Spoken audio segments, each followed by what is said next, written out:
I call this meeting to order. Good morning, everyone, and welcome fellow board members, members of the public, and DOJ staff to the second Policy Subcommittee meeting of the year. I am John Dobard, Vice President of Policy and Programs at Catalyst California, and an appointee of Speaker Emeritus Anthony Rendon. I'm going to pass it to my colleague, Angela, to continue introductions. Great, thank you. Good morning. My name is Angela Sierra. I'm an attorney with the California Department of Justice in the Civil Rights Enforcement section, and I'm Attorney General Rob Bonta's designee on this board. Let's see, I will now turn this over to Lily Kajabi. Thank you. I appreciate it. My name is Lily Kajabi. I'm a math professor at Loyola Marymount University and in Los Angeles, and I'm an appointee of the Attorney General's office. And I apologize, I'm not able to have my video on. I'd like to pass it to, I believe, Board Member Kulkarni is here. Hi, everyone. Manju Kulkarni, Executive Director of API Equity Alliance and co-founder of Stop API Hate, and a designee of Speaker Emeritus Rendon. And I am driving, so I'm not able to join on camera. Thank you.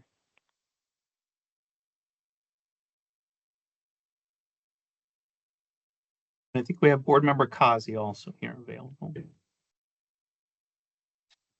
Yes, hi everyone, good morning. Amina Kazi. I'm a civil rights attorney based in Southern California, and I am an appointee of Rob Bonta. Thank you.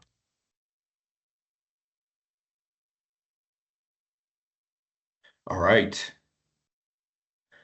We are going to move on to approval of meeting minutes from our meeting on February 26th. Board members, please take some time to review those minutes if you haven't done so. And when folks are ready, I invite a motion to approve.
I would like to make a motion to approve the February 26, 2025 minutes. Thank you. The right date? Yes. Thank you. I'd like to second that. Please. Thank you. All right, thank you. Motion to approve that has been seconded. Do we need a roll call vote, DOJ? Sorry. Yes, no problem. This is a vote to approve the February 22nd, 2025 meeting minutes. Board Member Dobard. Aye. Dobard, aye. Board Member Kajabi. Aye. Kajabi, aye. Board Member Kulkarni. I'd prefer to abstain. Abstain. Board Member Kazi. Aye. Kazi, aye. Board Member Sierra. Aye. Sierra, aye. The vote is 4 aye votes with 1 abstention. The motion passes. Great. All right. So now we're going to move on to receiving some updates from Department of Justice on the draft. We had a pretty robust discussion in our February meeting. Really appreciate DOJ taking what was guidance, but some very broad guidance, and trying to turn that into something more specific and tailored to our purposes. So appreciate that, and we'll turn it over to DOJ to walk us through their updates on this draft.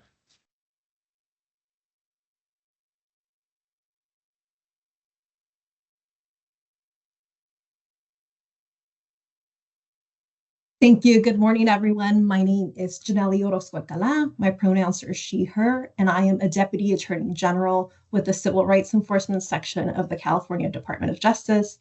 I am one of the RIPA team members that has been assigned to this year's policy section. And for the DOJ update this morning, my colleague, Shannon Kitten, also a Deputy Attorney General with the Civil Rights Section, and I will be giving the subcommittee an overview of the policy section for the 2026 RIPA report. After we've concluded that overview, we will hand the floor back to Co-Chair Dobard to lead the subcommittee in a discussion of the outline. We look forward to receiving your feedback and also welcome any guidance that you all may have on areas that you would like us to prioritize or any areas that you would like us to set aside. Alex, if I could please trouble you to screen share the short version of the outline. I will start by walking us through the first half of the policy's outline. In the interest of time, I won't delve into a detailed summary of all of the sources that were cited in the outline, but instead we'll focus on giving you all a general broad overview of all of the sections and also highlight key themes and the general direction that those sections will take. We'll just wait a second while we share screen.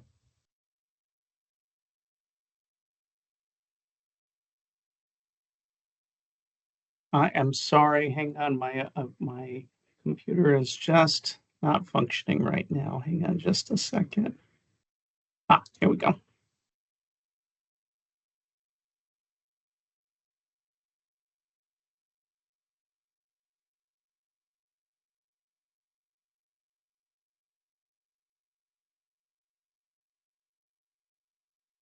Perfect. Thank you, Alex. So this year, the policy section will start off with an introduction. This is section A. The introduction will be fairly straightforward. It will provide a roadmap for the rest of the sections in the policy section this year, and it will also be introducing our central topic. This year, the policy section is going to focus on the ways in which reducing racial and identity profiling can enhance public safety. We would like to ask that the subcommittee today devote some time to discussing the meaning of public safety. We want to ensure that our analysis in the policy section is grounded on the subcommittee's shared understanding of public safety, because that will help us frame the issues in this year's report. This is something, like I said, that the subcommittee can do during the general discussion. I think that as you listen to the rest of our presentation, it will also help you inform that discussion. But just generally, some things that would be helpful for the subcommittee to discuss.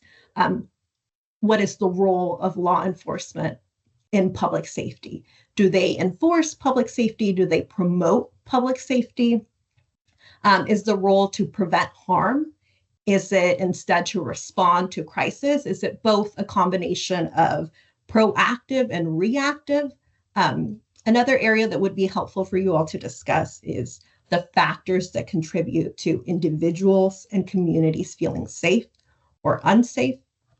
And like I said, I think that as you listen to the remainder of the presentation, it will also give you some ideas on areas to discuss when you come up with that sort of working definition. But before I move on to the next section, I do want to stop right now and ask whether any of the subcommittee members have any questions on the goal of our introduction section or the general trajectory of that section.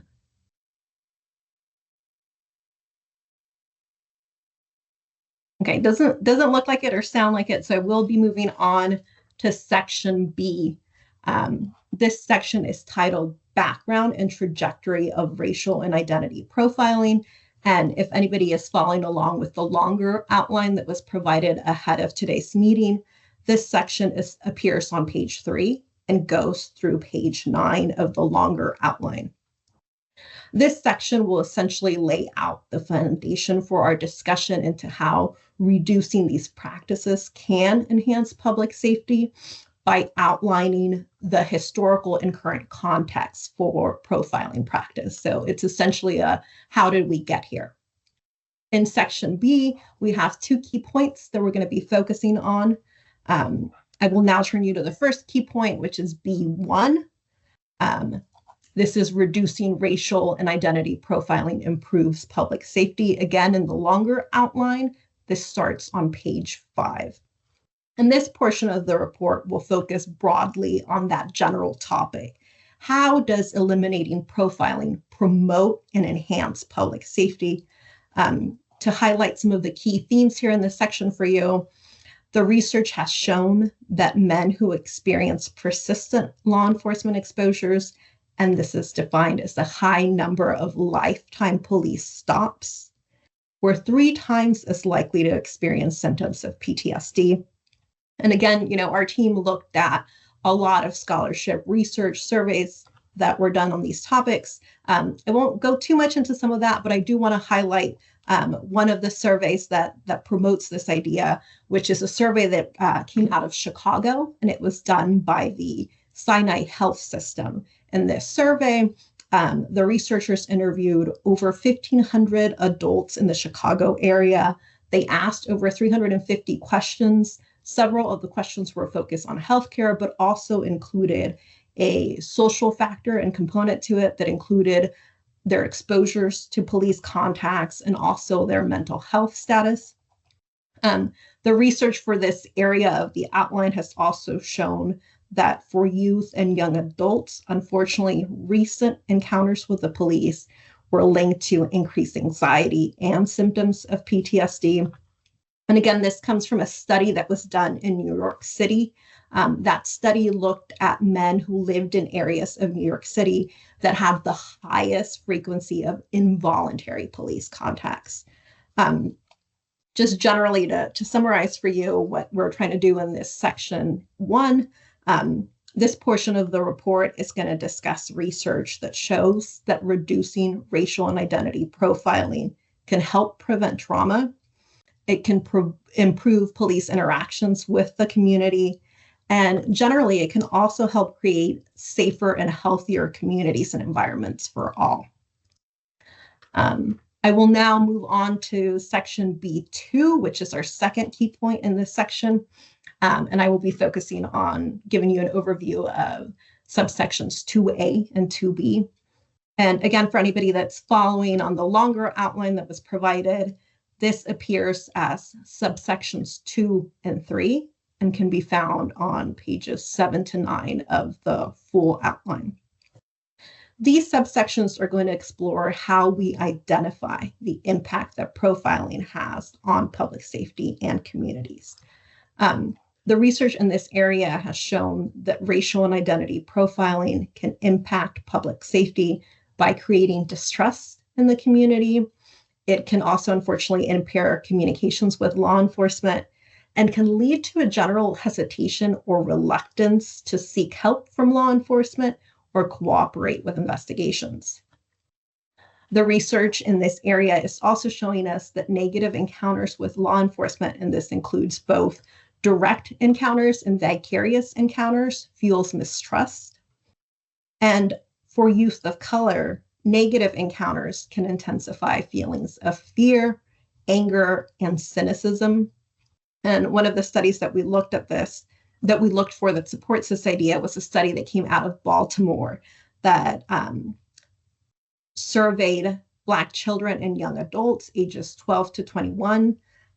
This same survey also showed that knowing more individuals who were stopped by law enforcement was associated with increased stress and was linked to a decreased perception that the police was legitimate. Moving on to subsection 2B, this section is going to examine the social costs of racial and identity profiling, and it will be focusing on the withdrawal from civic engagement that could occur when individuals and communities feel that public institutions do not adequately represent them or treat them fairly. And here what the research has shown is that people who are subject to investigatory stops generally perceive them as unfair, and also view them as an infringement of their right to equal treatment. For example, the right to travel or move about freely without arbitrary surveillance or undue questioning. Research in this area is also showing us that generally folks who experience a higher rate of negative and persistent exposures with law enforcement were unfortunately less likely to engage in the political process, and this includes things like voting or serving on juries. And these impacts come not only from direct encounters with law enforcement, but also from the types of encounters that someone may be exposed to who generally lives in a neighborhood or community where police stops are frequent and persistent. I will stop right there and again ask if anybody in the subcommittee currently has any questions on our goal and vision for Section B. Also happy to take questions during the group discussion. If there are no questions, that walks us through the first half of the outline, and I will now be handing it over to Shannon Kitten. Thank you all. Good morning, everyone. My name is Shannon Kitten, and I am a Deputy Attorney General at the Civil Rights Enforcement Section, and I'm going to focus on the last part of our outline for you today. And my section starts out with what I'd like to do as a case study in policy changes to pretextual stops. So with an acknowledgement that the board has focused for years on traffic/pretextual stops. But the reason behind that is the data shows through all of our RIPA data that these traffic stops are by and large the vast majority of contacts that individuals have with police. It being 82.1% of all police contacts in the 2024 report and 86% in the 2023 report. And those reports showing that Black individuals are stopped at 132% of their proportion to the public. So it's still a very ripe area, I think, for the board's discussion and to further the continuing discussion on what we can do to assist in making that better. So with that understanding of the numbers to support this, I want this section to be a very data-driven approach. And so that's why I'm going to focus a lot on the numbers and what we can do with the numbers on this section. And what will come through this, not only with the numbers of how the stops are represented in the numbers, but also how that has a public safety interaction. And so we see that with the numbers from the past RIPA reports showing that the pretextual traffic stops results in fewer findings of contraband. It takes away significant law enforcement resources, which is a financial hardship, without a lot of actual benefit to public safety, right? If we're not finding contraband, and if the people that we are searching aren't committing serious or violent offenses, then what we want to do is we want to make sure that we're focusing our resources, one, to improve public safety, and two, that our public resources are performed fairly and consistently. And so that's kind of the lead up into the impetus for why this discussion is needed. Now, the prior RIPA reports have had discussions of why we need to limit traffic or pretextual stops. And most recently, there has been discussion with some of the legislative changes that have occurred in small areas in California, but also some bigger areas that have happened throughout the country.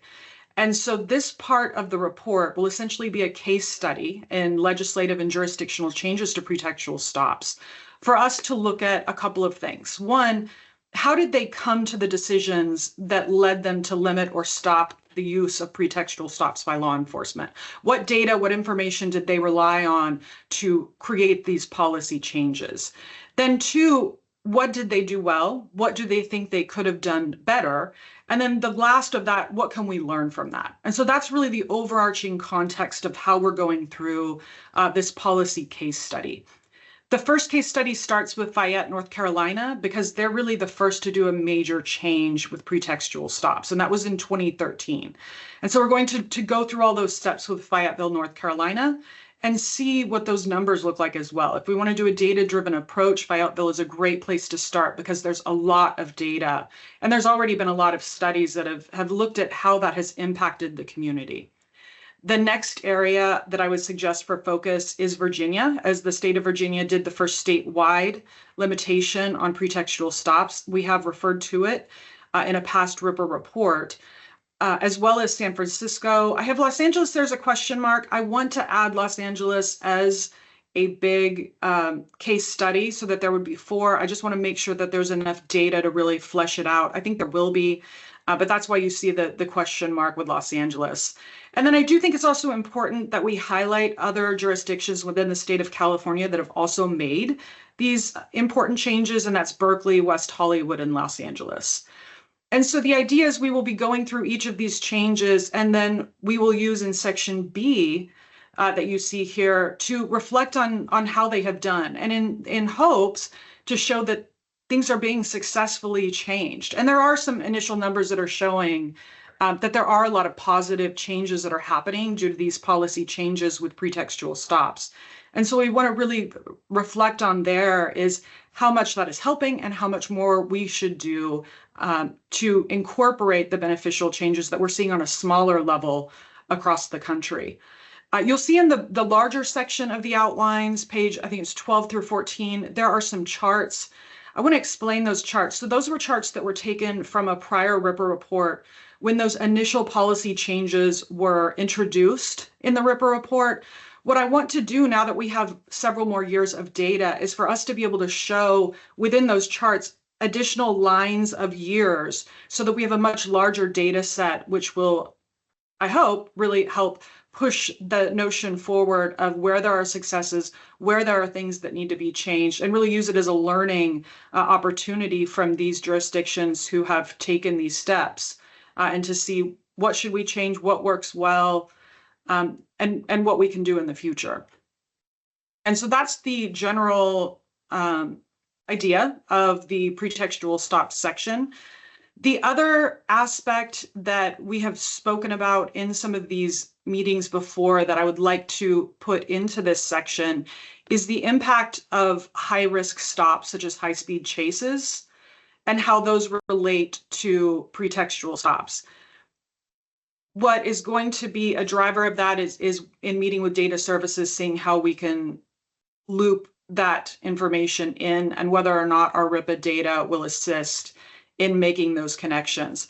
Though understanding there is some data and there is significant research that shows that a significant number of these high-risk, high-speed chase stops initiate from low-level traffic stops that could have been limited with a policy change such as reducing pretextual stops, which would then in change reduce the negative impacts of those high-speed chases, which is severe injuries and death to not only the community but also law enforcement officers as well. So that's a small focus that I would like to really fit in there. I know Chauncey Smith had an interest in that. We've discussed how that could fit in with this outline, and I'd very like to make sure that we can fit it within this section as well, because I do think it's quite related, and would be happy to work with anyone who has additional research that could fit it within the pretext stop section. The next section that we will go to is section D, and that's the oversaturation policing. So a lot of pretextual stops focuses on the profiling of individuals. This really opens it up to the profiling of communities and how the profiling of communities impacts individuals. And what we are expecting the report to show is that concentrated law enforcement presence generally happens in marginalized communities. And an important part of that discussion will be essentially a chicken or the egg conversation. And that is, yes, we have a concentrated presence in these marginalized communities. Is it because there really is more crime in those particular communities, or is it because our law enforcement presence in those communities and the over-policing of those communities results in a higher number of citations or arrests. And so we think that's a very important discussion to be had here. We'd love to hear some of the committee's thoughts in this area. One of the uses of oversaturation policing is through information technology, through these technological advances such as, license plate readers, smart street lights. And part of the discussion here is, does deployment of technology reduce racial and identity profiling?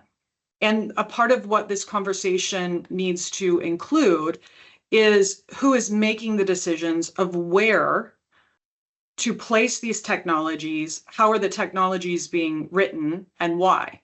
And that fits right back into the chicken or the egg discussion, right? Is we can't just say that these technologies take away any human element, and so they're a logical step of some machine just making a decision, because there are humans who write the codes for the machines. There's humans who decide where these technologies are deployed. And so if we're using historical racial and identity police tactics that harm a disparate group, and we're using those tactics to then apply these technologies, we're still going to see racial and identity or racial disparities in how these policing practices are used. And so that's what a lot of the research, the data that we're looking at for this oversaturation policing section. Now, the disparities in perceived demographics, the D2, this section has not been fleshed out significantly yet because we are waiting for data to see how we can expand on this area. We do believe, based on how the numbers have looked in prior RIPA reports, that there is an anticipation the data will show disparities, particularly when it comes to language ability. We think this is a ripe area, not just now, but for us to gather this data now to see in the next few years how this will start looking with some national changes in policy when it comes to policing. So this area can have a number of effects for this year's RIPA report. If we don't have a lot of data yet, we can set a baseline for future years' reports, or if we have a lot of data, we can really dive into it, see what it is saying, and then we can expand on it as we see the data sending us in a particular direction.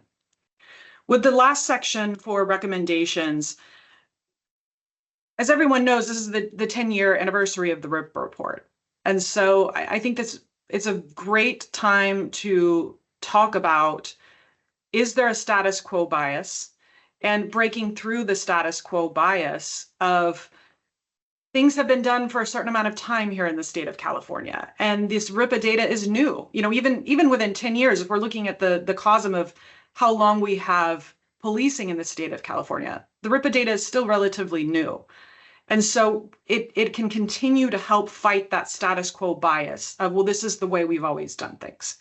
And I think that can help with the conversation of continuing a policy recommendation of stopping pretextual stops that the RIPA board has promoted through past years. And I think the discussion of status quo bias can really help further that conversation. And then with that note, one of the policy recommendations that I would ask the board to consider is what the board has presented before as their policy recommendation.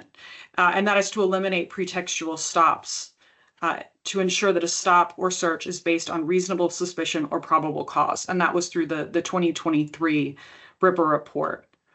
And then obviously we would like to hear any additional information of the board's recommendations, how the board would like us to write this section of the recommendations. And within the sections that we talked about today, one of the particular focuses that we would love to have a board discussion on is this idea of what is a healthy community. When we're looking at public safety, it's for our communities. And so what are the things that we want to lift up as the RIPA board as to what we think makes our communities healthier and safe? And so those are the things that we can then use the data to support where the 2024 data will assist in our analyses and our discussion. Thank you.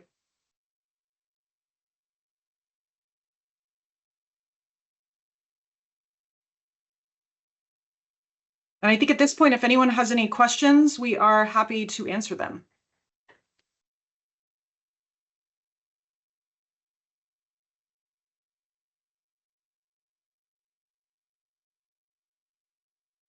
Board members, any clarifying questions for DOJ staff before we jump into discussion?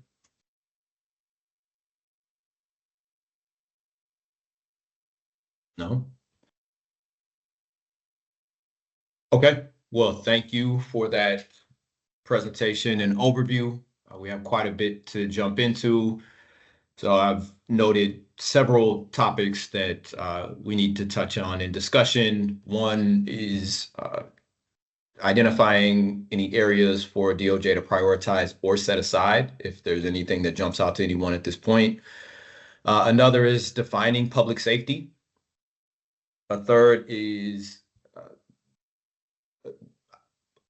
answering this question about the role of law enforcement in public safety. So providing some perspective on what we think collectively. Another is identifying factors that contribute to communities feeling safe or unsafe. And then finally, thoughts on the recommendation section, particularly the recommendation around pretextual stops, but obviously if folks have thoughts beyond that, those thoughts are welcome. So those are the issues we need to address. And obviously, if there are other things folks want to uplift, they can do so. So I want to open it up now for any board member to take us in, see what direction you want to head in at this point. And if no one feels inclined to go into any particular direction, I'll ask us to. Well, actually, let me just do this. Let's start with the public safety definition, since that seems central and foundational here. So want to start with that and open it up and see if board members have thoughts to share on that.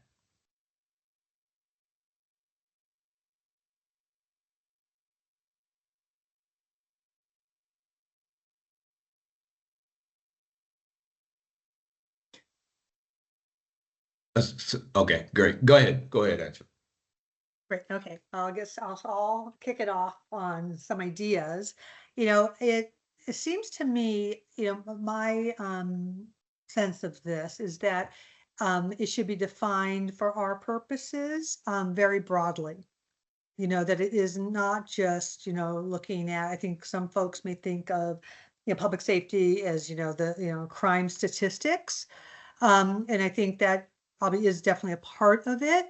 But I also think, as we were listening to that really terrific presentation of this outline, the one very important aspect to me is, do if members of the public feel safe and trustful to report when they're feeling vulnerable or unsafe? I think that's a really important aspect of public safety. And, I think we could explore too, to the extent that public safety is impacting, social matters and resulting police or law enforcement activities could be undermining individuals, involvement in our communities on a more social manner, and in affecting members' kind of personal thriving, I think is part of it.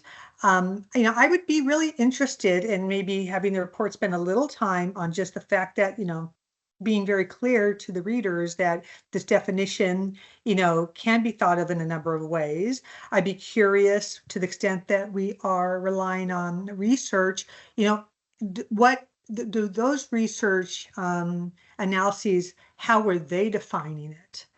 But again, given the work that we've done to date and that we've been looking at societal impacts, I really feel like that should be part of the public safety definition. So I would, be in favor of a broad definition.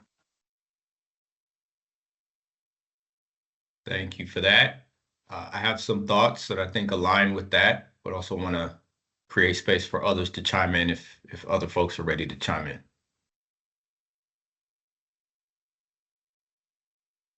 May I just thank you so much. I hope you can hear me. This is Board Member Kajabi. I just wanted to echo this idea of a broad, not a very narrowly crafted definition of public safety, and in particular that it not a definition so narrow that it's somehow just focused on perceptions about crime, because as was pointed out, and so these were great presentations, and really we see coming out of the research is that the health and well-being of communities are impacted in a multidimensional way by policing, by law enforcement. And so I guess so in brief, some sort of a definition that makes reference either explicitly or implicitly to health or human well-being, that's really the core of public safety for me. And that also, I heard the word trust mentioned, and that the importance of communities being able to trust in law enforcement. And frankly, that's important for law enforcement as well, that communities have full trust. And so just I wanted to uplift, I guess, those two, the ideas of well-being more broadly and trust. Thank you.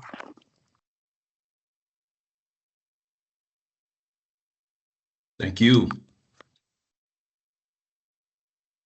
So yeah, I also have some thoughts that align with that as well. So let me just throw that out there,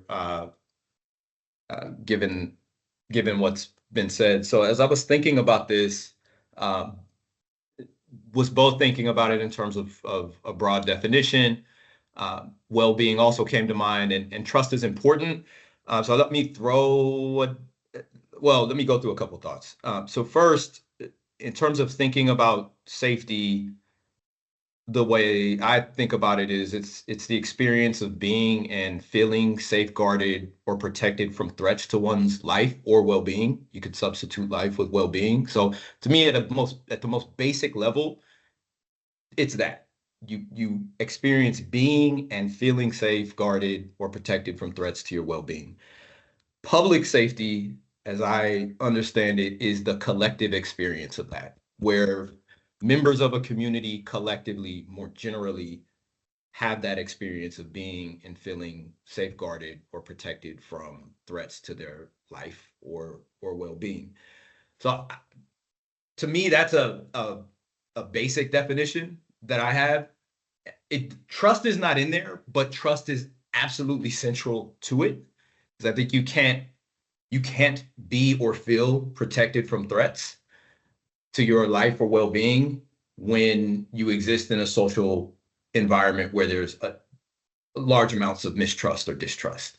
That undermines that feeling or actually being safe. So I want to throw that out there as a basic definition that I think aligns with what you all shared. And then also want to note that for me, this definition is broad, and the ways that you achieve public safety involve government and also involve non-governmental actors. So, it doesn't necessarily entail government, but obviously in our context, government plays an important role. And I think for our context, again, the way I think about it is we use government resources and capacity to achieve that type of safety, or that's what we should be doing. We're using government resources and capacity to ensure that members of our community actually are and also feel safeguarded and protected from threats to their lives. Now, in the government context, those threats are usually legally acknowledged threats, right? So we use those government resources to protect people from threats that have been acknowledged in the law. So, and so there's that part. And so I don't think we use those resources to protect from any and every threat. I think when we're talking about government's role, it's legally acknowledged threats, but at a minimum, we expect that government won't perpetuate or exacerbate threats that aren't legally recognized or legally acknowledged. So even though I think the purpose is for government's role is to address those legal threats, I think at a minimum, there's an assumption that government isn't making non-legal threats worse or exposing people to those non-legal threats. So again, broad, I think abstract, but I think aligned with what has been shared. I want to ask other thoughts here on defining public safety, and also reactions to the definition that I just offered up. Sure, I can chime in. I wanted to point out that I think, which is in line with what has been said, I think from a broad sense, like everyone has a right to live in peace and security, and it is a human right, and it's actually encoded in Article 3 of the Universal Declaration of Human Rights. Everyone has the right to life, liberty, and security of person. So I also agree that, sometimes agents of the state or government can perpetuate violence that people have the right to be free from. And sometimes as part of community, they may have this sort of engage in protection of community or investigation of crime and such. But I think it's that collective right and how our communities decides that we want to ensure those rights. And so if our community has come together and decided we pass these laws, like you mentioned, through the penal code that says what is harmful to our society, so be it. If we maybe decide that, certain entities engage in, response to natural disasters or, other ways to protect our community during emergency situations, search and rescue, et cetera, that could also serve a purpose in protecting. And I agree that it's not just up to traditional law enforcement to keep our community safe. It's up to our communities how we decide how we keep ourselves safe.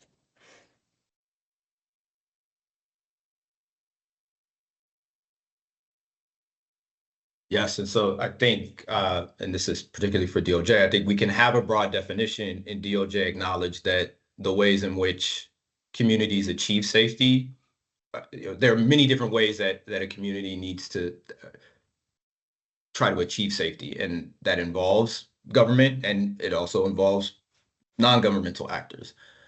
And then, for our purposes, I think the focus is on government, and particularly police as an extension of government or a governmental arm in the work that they're doing. Other thoughts?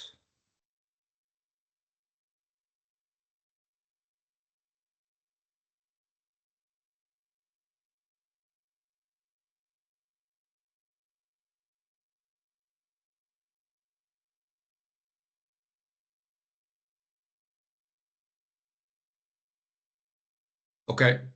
If no other thoughts, then let me ask just to make sure that we all agree. So can I ask, are folks good with defining public safety as, and I think DOJ can wordsmith, so this is more general. It doesn't have to be using this language precisely, but basically the spirit of this language. So public safety being the experience of community members being and feeling safeguarded or protected from threats to their lives or well-being. And then that as a basic definition, and then DOJ elaborating on that, potentially by talking about, again, the role that government plays. So, acknowledging that there's a role for government to play as well as non-governmental actors. So talking about that, and then also acknowledging the role, the central role of trust in that. And that can come through, I think that's where trust comes up, at least for me personally. It doesn't necessarily have to come up in where public safety is defined. It can, from my perspective, it can come up when we start to discuss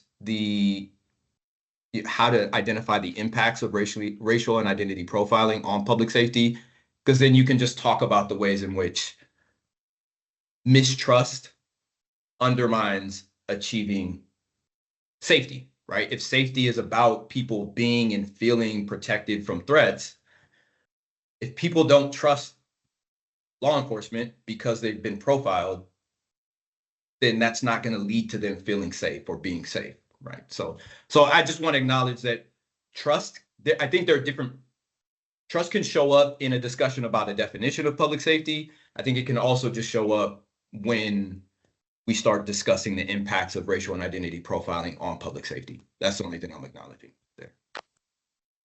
Can I just add, that sounds great to me, and I know I'm the one who raised trust, but it really was as part of this idea that that a lack of trust, just as to bolster the value of these initiatives, that a lack of trust also has an impact, including on law enforcement. Yeah, so thank you. I don't think that has to be part of the definition of public safety. And anyway, that sounded great to me. I also really appreciated the point that was raised that peace and security as part of the Declaration of Human Rights, that reaching to that too at some point, whether it's part of the definition per se or not, but just in terms of the argument. Sorry, I see a hand up. Sorry, thank you. I appreciate that, and thank you for uplifting that point again, because I do want to acknowledge there was a suggestion to look at what other researchers and others say about public safety. So perhaps DOJ can situate our definition within the context of that, including what the Universal Declaration says. So just want to acknowledge that. Yes, Angela. Yeah, I just want to second that. I think this is, I really like where we're going on this and this approach. And I think, you know, my earlier comments and others are, you know, just basically like indicators of this general definition, you know, the feeling of safety by our community. And how do you figure that out? Well, one thing is, you know, you look to, do people feel trustful of those in government? You know, even crime statistics could be an indicator of people feeling safe, or our issue of oversaturation. Does that make people feel more safe or less safe? So I just think, you know, earlier in discussion, those are mainly indicators of, I think, this more broad definition that you provided. So I really like it. And I think there may be multiple ways of approaching it in our report, but I think it is a really good umbrella. So thank you. Great. Okay. Apologies, may I interject for one more moment? Because of a medical appointment, I have to hop off shortly. I hope the discussion will continue and DOJ folks will update me afterwards. this is Board Member Kajabi. I just wanted to mention 3 quick items that may or may not work their way into the later discussion. I really appreciate the excellent presentations. I think the report is going in a great direction. So thank you. Thank you, DOJ. The focus on case studies like Fayetteville, that sounds excellent. There's really a wealth of data. There's a lot to say there. And so the 3 items I just wanted to mention from the previous minutes, there was reference to the use of consent. And I just want to elevate that to the extent it can be worked in, maybe in the case studies, maybe Fayetteville will be a good example, but that's something where policy change, we already see potential for policy change, I think. So focus on use of consent. Also in the minutes, English proficiency and perceived English proficiency. I think Board Member Kazi had highlighted that impacts the experiences that communities have. And then also a geographic focus, something that was in the minutes and these may circle back more into the data section of the report, but this idea now we have statewide data to narrow things down in some way. Maybe it's by county. I know DOJ already has some ideas for ways to do this, but I just wanted to put those 3 little subtopics into the mix, even if they may not fit neatly under I really appreciate the outline for what the board will focus on today. But just so consent, perceived English proficiency, and geographic focus. Those aren't really in parallel. Apologies, but those themes may come up. Thank you very much. I appreciate that. Thank you. If I may jump on that, this is Manju Kulkarni. I also have to leave in a few minutes. Ditto to everything that Board Member Kajabi said, and I would just want to express my appreciation to DOJ for the presentation. Also support the studies, including of Fayetteville, North Carolina, and other areas, and then also particularly interested in what the data shows in terms of distrust of public institutions and ability to civically engage, and how critical that is in what is left of our democracy. And I think that not enough attention has been paid to these areas and how diminishment of trust has in many ways led us to where we are now. So thank you again, and appreciate all the great work. Thank you. Okay, so I'm going to move us on from this question around defining public safety to the other questions that DOJ uplifted around role of law enforcement in public safety, factors that contribute to communities feeling safe or unsafe. But what I'd like to do is try to address those by focusing some attention on Section B right now and seeing if there are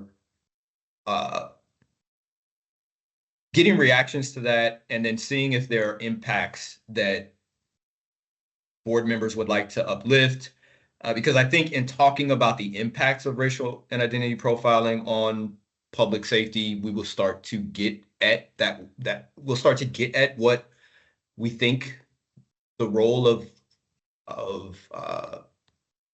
law enforcement is in public safety, and start to also get at factors that contribute to communities feeling safe or unsafe. And I think because we've already heard that, right? There's been a lot of focus on trust and the role, the ways in which profiling undermines trust, right? So obviously that is one of the impacts.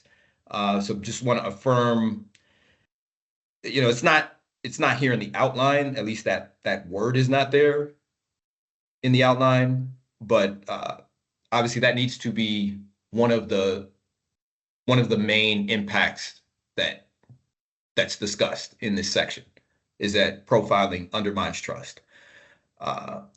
So want to start to, again, get to some of these questions that DOJ asked by focusing attention on Section B, seeing if board members getting reactions to Section B as it is, and also seeing if there are particular impacts. So we've heard trust, right? We've heard trust.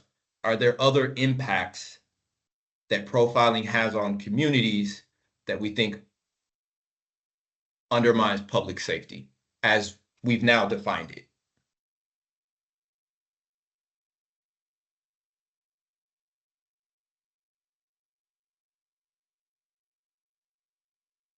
So I'll start. Let me start and see if there are reactions to that, or this may spark some thoughts in others. First, before going into the impacts, let me just mention, I do think in Section B, it may be useful to flip B1 and B2. And the reason for that is B2 really focuses on what the challenges are, the problems are with profiling, and B1, or at least the way it's characterized, should be then focused on how reducing profiling actually improves safety. So it seems like we should first be talking about, why is profiling problematic?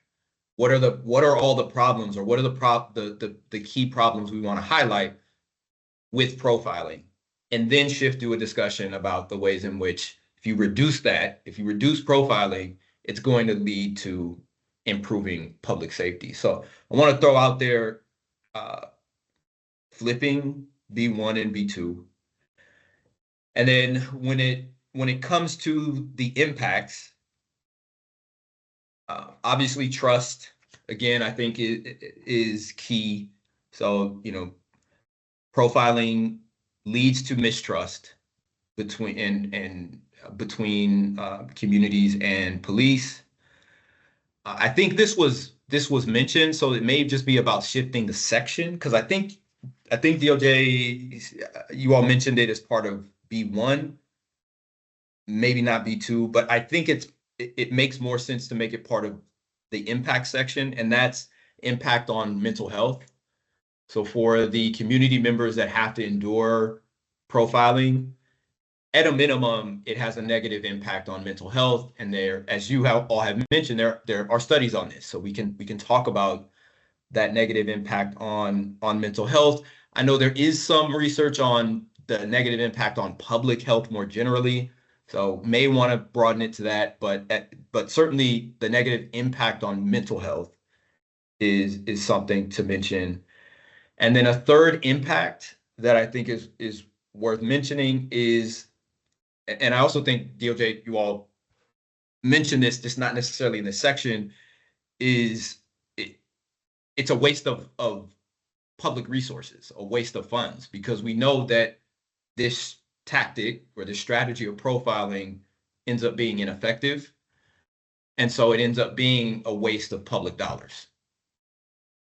So those are three impacts that I think are worth uplifting in that section of impacts. I have some more things to say. Well, let me say them. Let me just say them now, as opposed to waiting. And I'm not sure, maybe they show up in the impact section, maybe they show up in the making community safer section, or reducing profiling can lead to improve public safety. But there's certainly a connection in my mind between these things. So in terms of impact, because of the mistrust that profiling causes, it leads to less effective policing. Right? So it's just less effective. We know that. In contributing to poor mental health for those community members and communities that have to endure profiling, profiling perpetuates the very problem that it's supposed to be solving. Right? If the purpose is to make communities safer, profiling does the exact opposite of that. And the impact on mental health is just is one example in which it perpetuates the problem it's trying to solve. And then lastly, as I mentioned, because it's ineffective, it's a waste of funds, and ultimately ends up diverting public funds away from safety, away from other measures that could be contributing to safer communities. And these other measures could have nothing to do with law enforcement. They could be non-law enforcement alternatives, but because those resources are being used on law enforcement, they can't be used on those other alternatives. So it's a waste of funds, and then in wasting those funds, it diverts resources away from other measures that could contribute to safety. So wanted to uplift those as well. So other thoughts here in terms of impacts that we think DOJ should look at? Yes, Angela. Yes, well, I'm going to go back to your earlier point on 2B about kind of how it is organized. And, I agree that whether the 1 and 2 are flipped or not, I think we just need to be really careful that we're not suggesting that impacts is separate than the actual public safety. Those are intertwined. So it's not like this is the section about public safety and this is the section about impacts. And I think that maybe flipping that might take care of that, or maybe just the way it's presented. And I think on B2, given our discussion, and I think it has raised a lot of really important points, I think maybe the beginning, maybe there's like 3 points here. And the first one is how to define public safety and being very explicit about that. And then everything else kind of flows. So unless that was going to be in the introduction, it seems like that is a key Yeah. portion of B.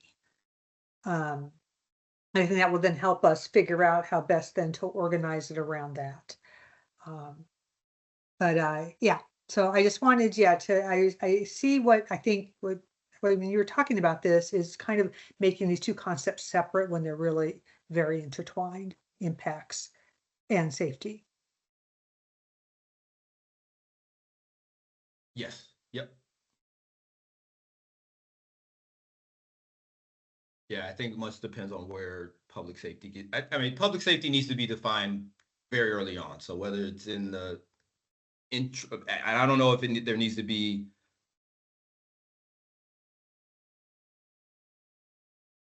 just a section on that, and maybe it's just, that is B1, public safety, like the meaning of public safety, and there's some discussion of that.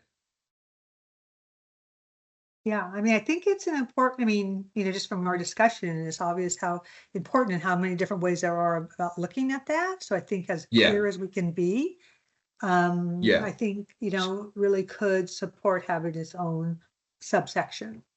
Yeah. And agreed that, so that needs to be set out before we talk about impacts or how reducing racial and identity profiling improves public safety. There has to be, that definition needs to be stated clearly and early on, because yes, everything that needs to be the reference point for these other discussions. But in my mind, it does make sense after that definition is defined to then go into, now that we've defined public safety, here are the issues with profiling. Yeah. They have these types of impacts. And then having a conversation of if you reduce profiling, it can improve public safety, again, as defined in these ways, lead to increased trust, whatever it might be, open up opportunities to direct public resources to other measures that can create safe communities, that kind of thing.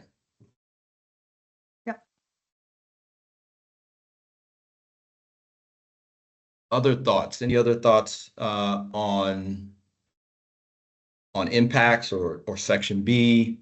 Yeah, I have a thought. I don't know if this is in section B. Let me find it. This is section, yikes, C 1 B2. So pretextual stops this is the heading, pretextual stops take away valuable law enforcement resources better spent addressing safety related stops or serious criminal offenses. So I think like implicit in this headline and the discussion is that these pretextual stops, and I know you were asking more about racial profiling, so forgive me if I'm jumping the gun, but they take away basically from interventions on serious criminal offenses. I'm not seeing, though, a statistic that says how many criminal offenses are actually exist and are being intervening on. I think that there's just an assumption here that that police, without these pretextual stops or without stops based on race or other demographics, that police resources can be spent in reducing other crime. And I think that's an assumption that we can't necessarily jump to without a statistic saying that this is those unmet crimes or these are those unmet, investigations that were never completed because of lack of resources. As we were saying, like the community has come together, and it is community responsibility also to decide how to spend these resources and how to enhance public safety. So basically, I'm saying that we can't assume that resources kept from pretextual stops or racial stops involving racial profiling should be spent within law enforcement agencies. We should be assuming that money should go back to community, right? And that there are ways that community, I think, John, as you said, there are ways that community can use those funding. So I would just be very mindful in this report not to assume that funds and money should be shifted within the law enforcement world if we don't have those pretextual shops. I think the assumption, the first assumption should be made that any money saved or funds not being wasted should shift back to community to decide what to do with it. Yes, yeah. And I think that if there's by talking about that earlier on, there can be a nice through line there and connection to this to agree that we shouldn't have that assumption, and that earlier on there should be, and this is what I was alluding to, at least in talking about what potentially could be discussed in the reducing, racial and identity profiling improves public safety section, if that's the heading we stick with, is look, if we acknowledge that one of the impacts is that it's a waste of funds, it's siphoning funds from other measures that could make communities safe, we should be open to what those other measures are. Those other measures need not be law enforcement measures. And so it just should open up the question of it opens up this broader question of what makes communities safe. Yeah. What's government's role, and what can government be doing to help communities be and feel safe or safeguarded and protected from threats? Sure, it might be police and what police do in certain instances, and it needs to go beyond that. And so to me, that should be a theme here. Yeah, I agree. Thank you. Right.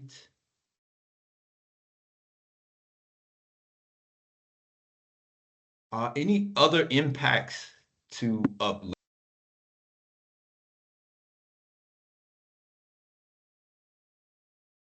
Sorry, any other impacts to uplift? And let me restate also the questions that DOJ asked. Oh, go ahead. Yeah, I don't know how broad of an impact it is, but it is something that I've seen, is that where communities or pockets of communities that are have these sorts of hot spot policing and racial profiling, they don't turn to the police for things like domestic violence and stuff. And so what the result is they're resorting to sort of street justice. And sometimes that does involve relying on gangs and gang leadership to resolve that street justice. And sometimes we see community coming together in positive ways, like developing programs and community first responders, and responses to homelessness and people having mental health crises. So sometimes there are these, positive programs that have kind of grown from this not wanting to rely on law enforcement because of a lot of this, but sometimes I think that there are unhealthy ways or ways that perpetuate other forms of violence and doesn't enhance public safety as well.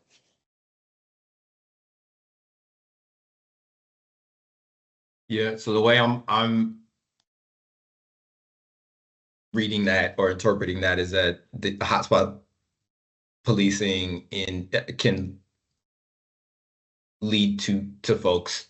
So there's at least a distrust. I think it can also, again, the way I'm interpreting what you're saying, lead to folks feeling abandoned by police and therefore needing to come up with their own forms of justice or other ways to address social issues that they're dealing with in their communities. So basically they can't rely on, it's not simply that there's distrust, it's also they don't view police as reliable, a reliable mechanism for dealing with the social problems in their own community. So they're going to come up with their own ways of dealing with that. Correct.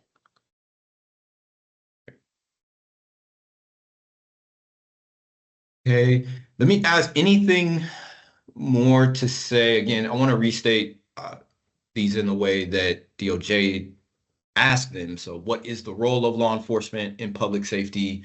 Is it to enforce? Is it to promote safety? Is it to prevent harm? Is it to respond? Was it to be proactive and reactive? So that question was asked, and then also the question was asked for us to say things about what factors contribute to communities feeling safe or unsafe. Can I respond to that first question? And just to say, I feel like that is such a big question about the role of law enforcement. And it's a topic that, you know, community and so many groups it's a space that's really being renegotiated right now. And I love how, you know, the outline of the report talks about the development of police forces and how that, and a lot of that development took place without the representation of people of color within the decision-making bodies. And a lot of that is just currently shifting. And so I feel like we talk about public safety and we talk about this sort of social contract we've developed of how we keep ourselves safe. And that I feel like that is all being really renegotiated on a lot of big levels right now. And so I personally don't feel comfortable saying what is the role of law enforcement. All I would feel comfortable saying is just what's in the report, the outline of it, and how things are shifting and these conversations are taking place. And the best we can do is create, you know, space for those conversations to happen and for us to act on those conversations. Angela. Yeah, I really like that. I think that is a really important observation. And I would feel really comfortable with that as well. Yeah. And, you know, then that's something that we can be continuing to explore. But yeah, I think, but though being very explicit about it in the way that really you've just articulated, I think would be very helpful. Yeah, agree.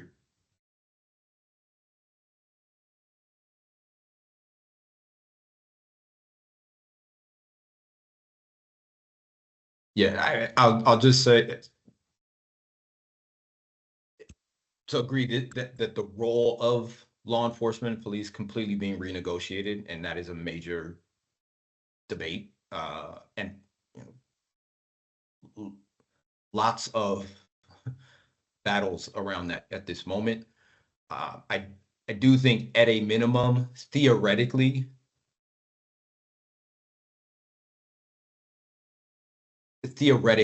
law enforcement is supposed to promote public safety or be a mechanism through which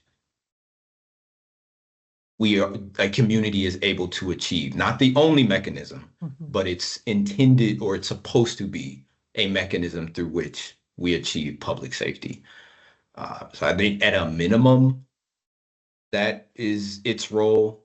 But the ways in which, you know, the ways that, assuming that's how folks have understood it, the ways in which that has occurred has been problematic, to say the least, and that is what is being renegotiated at this moment. Yeah, I would be fine with that acknowledgement. Yeah. Mm-hmm. Okay. Right. Anything else on, let me ask, factors that contribute to communities feeling safe or unsafe? Anything board members want to uplift? Anything else beyond what's been said? I think a few things have been said. You know, obviously trust being central to that, but anything else board members want to uplift on this particular point?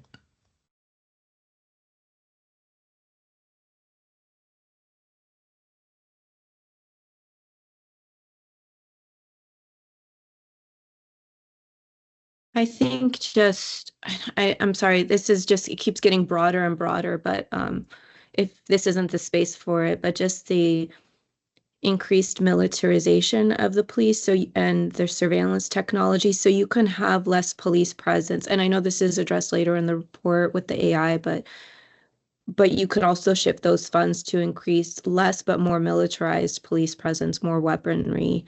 Even, you know, for example, my daughter's elementary school, the first couple of days, there was an officer posted there who had a, you know, her gun holstered and the kids would go up to see the police officer, but they're all, my daughter's 6, so they're all like yay high, like right at eye level with the gun. And I'm like, how does this make me feel, or my community feel, more safe to have a gun within reach? I've never like shown my kids a gun, but here a police officer is bringing a gun to the school. So just to acknowledge that it's not just the police officers, but it's how they are. It's the weapons, it's the militarization, it's that kind of they bring violence. I even, in one case, I was litigating the officer during his deposition, and said, like, any situation where we officers show up, he said that it immediately becomes less safe because we bring the guns, we bring the weapons. And I was like, well, actually, that's very true. So to acknowledge that in some way.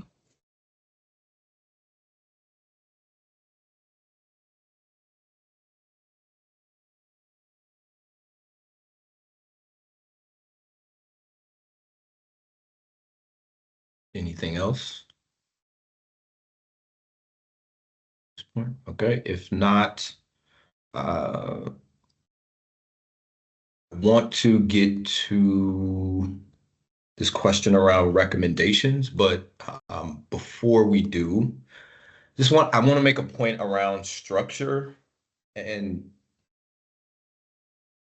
what I think should be a through line. So moving on to the case study section, both C and I think D, this applies to C and D.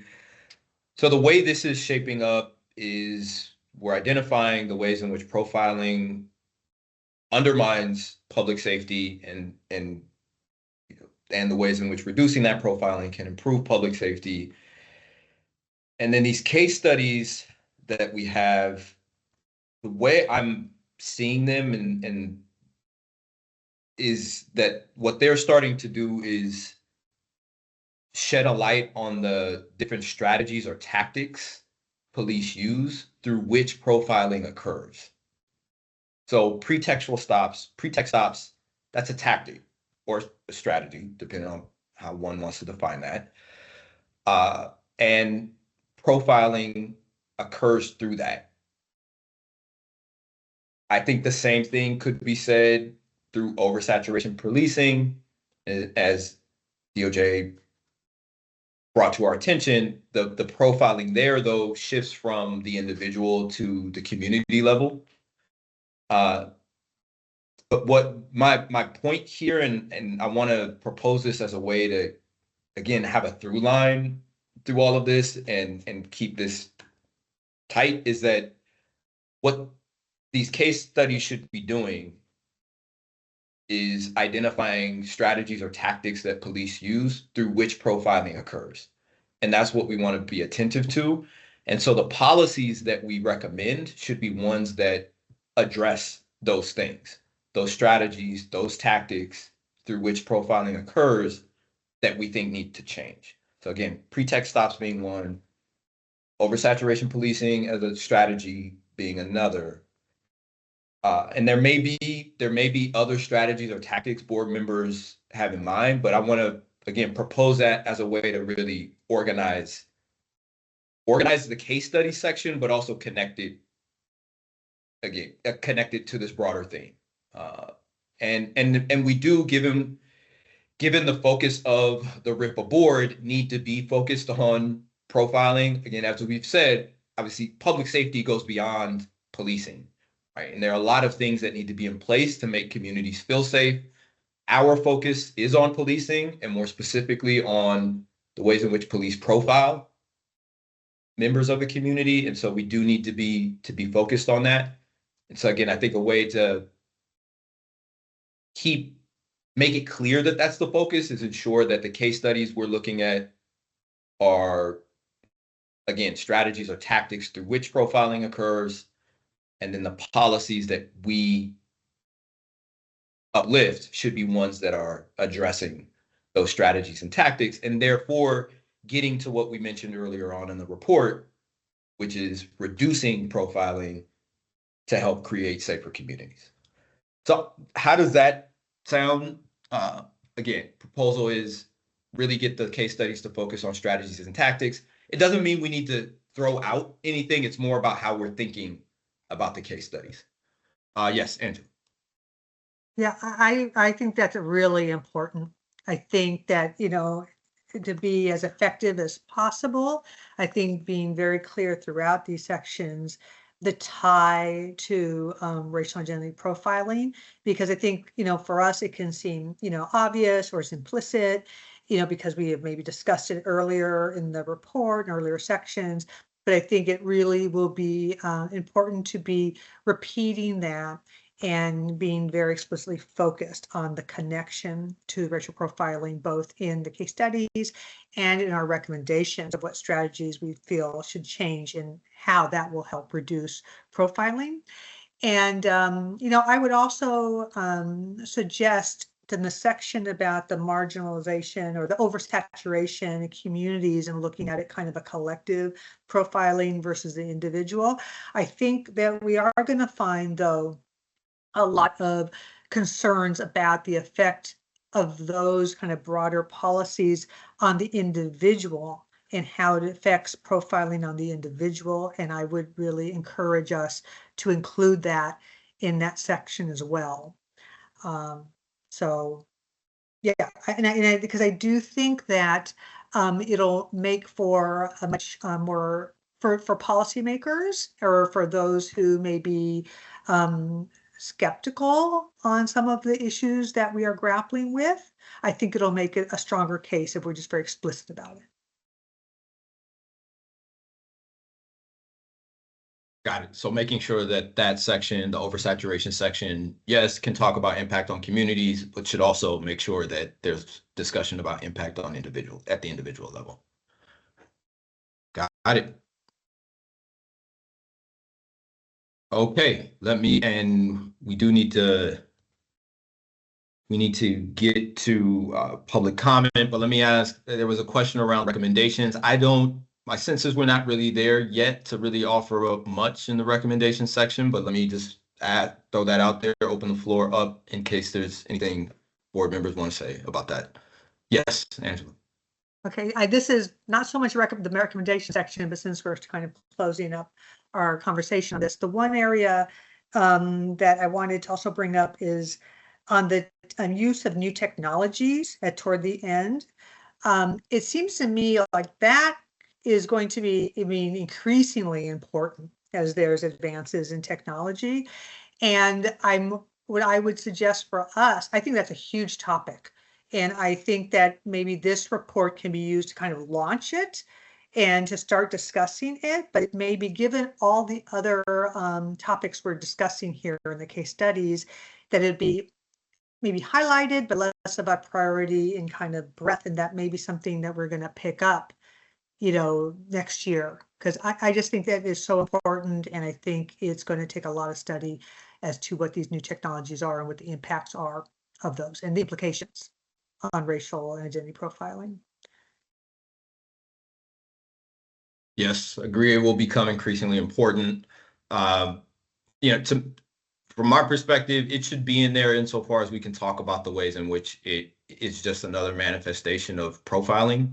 It's a tactic. It's a way in which profiling occurs, and I think DLJ alluded to the ways in which they may be able to talk about that, and so it may be the case we can't get deep into that, but it should absolutely include that in the report. Okay. Anything else? All right. Let me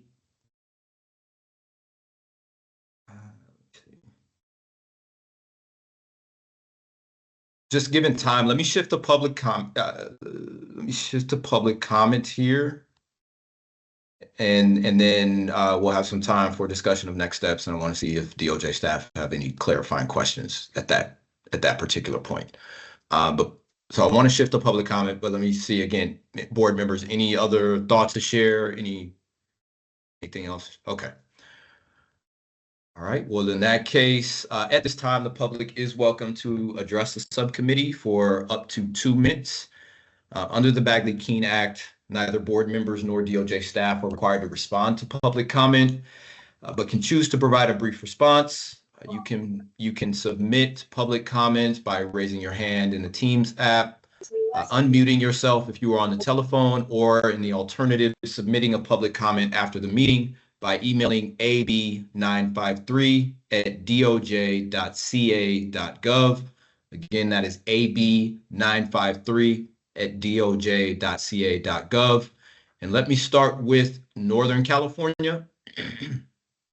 Anyone from Northern California?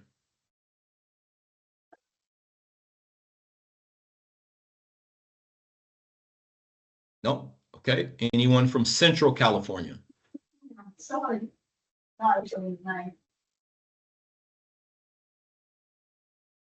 Is that someone from Central California? Yeah. With the large decrease. Yeah.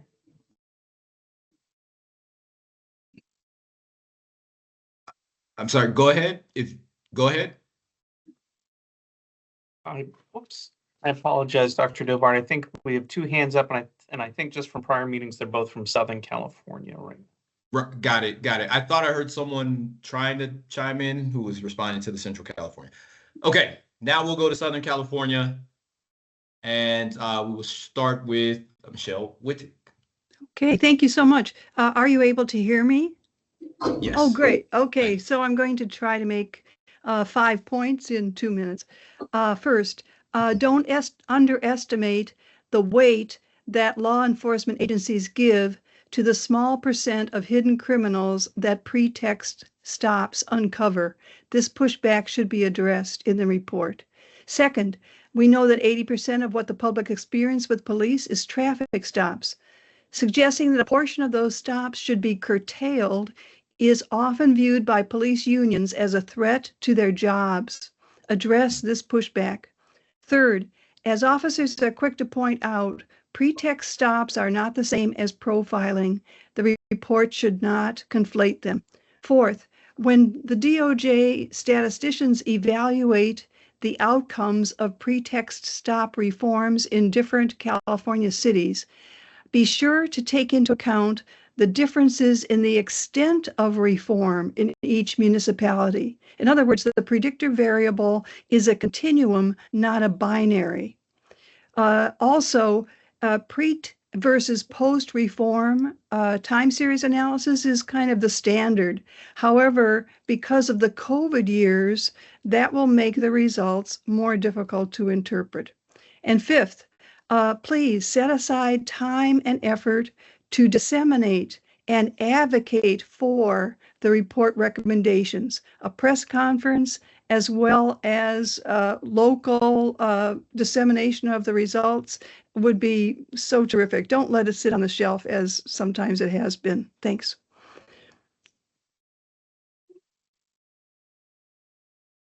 Thank you. Thank you. And we will go to the Jamaican.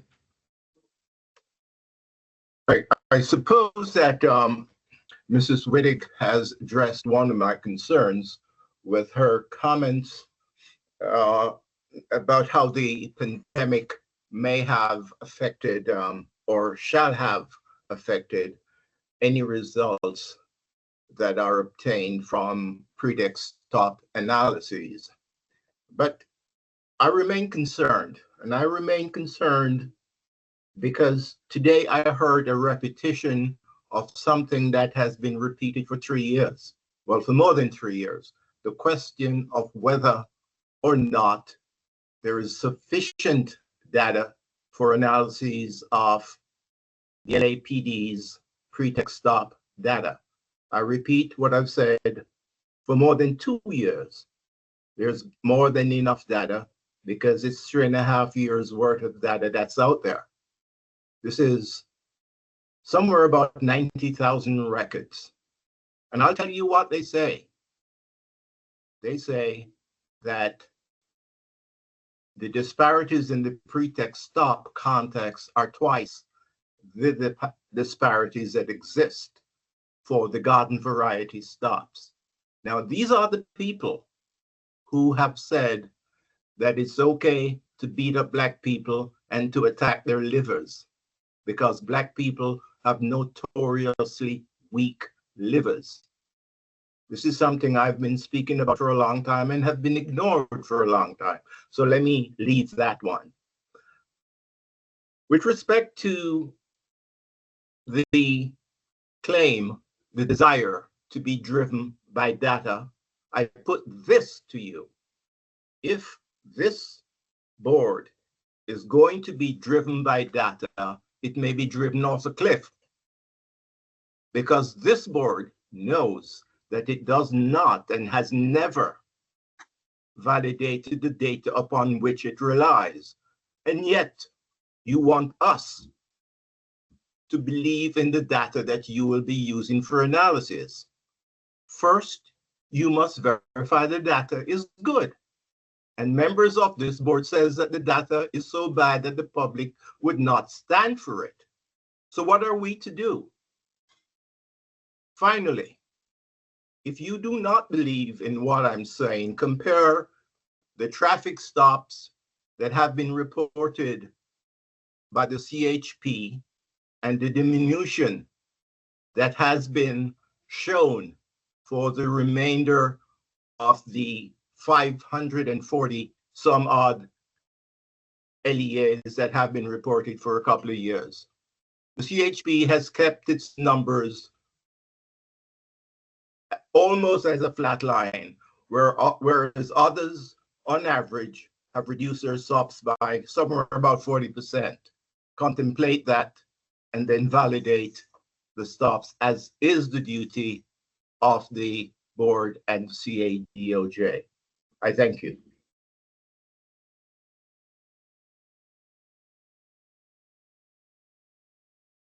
Thank you. Any other comments from the public?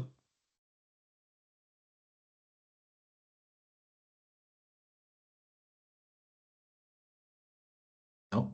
Okay. All right. So then we will go on to a discussion of next steps. And so we, as I see it, we have a definition, a general definition for DOJ to work with.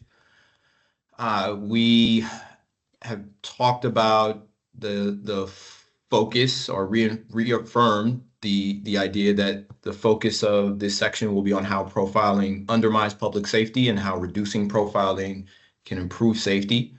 Again, safety being defined as we discussed earlier.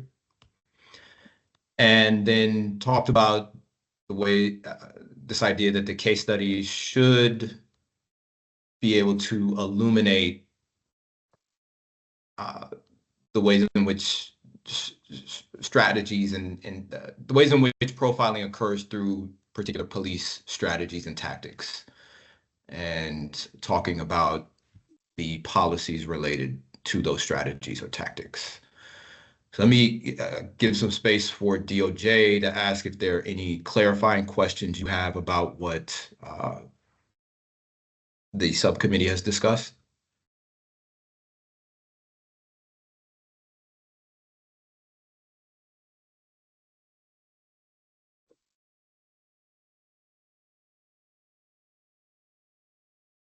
I don't want to speak on behalf of all the team members, but we have been furiously taking notes during this lively and informative discussion, and I believe we do not have any questions. I really want to thank the board members for your thoughtful consideration and guidance in this important section, and of course, really want to incorporate everything that we have talked about today. So thank you so much. Great. Thank you. So then we will wait to receive a revised version of this section from DOJ, and we will discuss that at our next meeting. All right. Anything else from the board members? If not, then I invite a motion to adjourn. I will move to adjourn. Do we I have a second. All right. Again, sorry, DOJ, do we need a roll call on this or can we just adjourn? No need for a roll call vote for a Got it. motion to adjourn. Yeah, all right. So adjourned. All right, so moved. Thank you. All right. Thank Bye-bye, you. everyone. Have a great day. Bye.